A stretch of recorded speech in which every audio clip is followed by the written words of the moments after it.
All right, tomorrow is a big day for the One Chicago shows because Matt and I are making our network primetime debut on Chicago Med. And it's a crossover episode with Chicago Fire, and a genuine actor is here to talk about it. Please welcome the man who plays Mouch, Christian Stolte. Hi, Christian. Hello. Hello. So let's start there. So Matt and I had this tremendous opportunity to do like this walk-on role playing ourselves, so it's not a huge stretch. But I could, like, the lines, the learning, I have a whole new respect.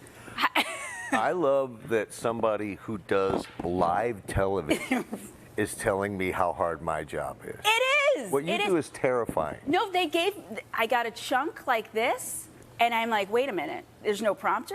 Were you in McHenry County? I was, Oh. and I was upset because I didn't get to see you while I was filming. Matt filmed on another day, and I know that you two saw each other. Yes. Yeah. Yeah, they were out there multiple days. I think I was only there one day, and then the rest of it was in a fake tunnel on the stage. Yeah, and then Anna, the director of that episode, she said action, which for some reason I did not know that was towards me. Because we do similar things, but they're totally different. Yeah. So why don't you set up, what is this crossover episode about? Well, my character has recently been promoted to lieutenant, or I passed the lieutenant's exam, but there's no room for me to be a lieutenant at our firehouse. All those spots are occupied. So I am on a shift with another firehouse as acting lieutenant on another rig. And I show up at an incident where a mother and daughter have both fallen into an abandoned well.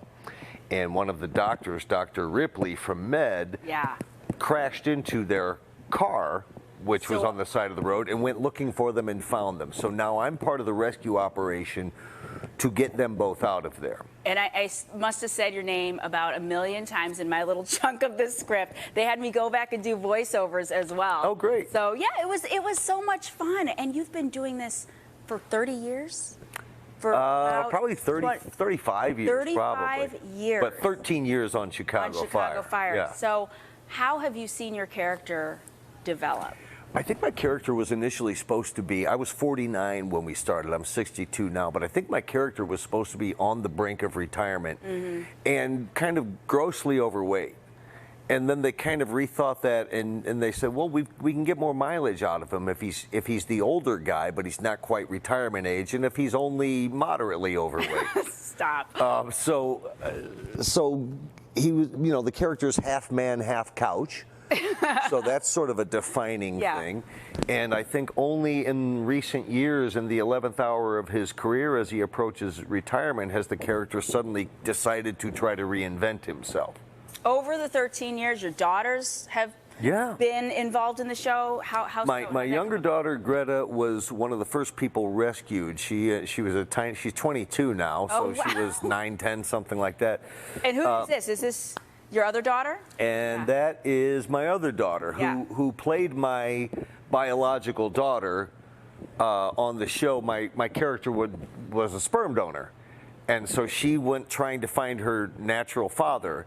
And they cast her in that role. But she also works in the camera department on various shows, but she was on PD for several years, and my son-in-law was also a camera operator on PD for several years. So it's a whole family business. Yes, it is. And they're still involved in it. Well, my younger daughter, Greta, is graduating from Arizona State this year, and we'll see. She's doing very well in school. We'll see where she ends up. All right. I know that you started in theater here. So you were the only cast member who already lived in Chicago? Right.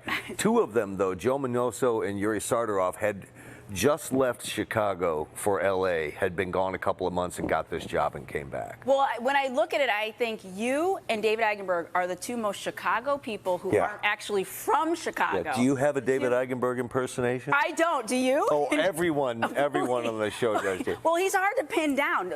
He's hard to pin down, and it's hard to imitate him without swearing, because most of the time when he talks, he can, you guys over there, come over and bring this over, bring me the... Yeah, that was really good. good. That was really good. Except for he would. You have to exaggerate it, yeah. Right, and except for he would still be talking. Yeah, that's right. He takes He's an over when he's instigator. here. I'm going to start a support group for people who have had to work with David Eigenberg. Yes. Well, you can go back and tell him that you're now our favorite. Okay, fantastic. All right, thank you so much. Thank you so much. I'll see you Wednesday night. Yeah, Wednesday night. You got to watch. Make sure to watch Chicago Wednesdays. Med starts at 7, then Fire at 8, and PD at 9. Thanks, Christian. Thank you. You're going to have to give me some tips. Anytime.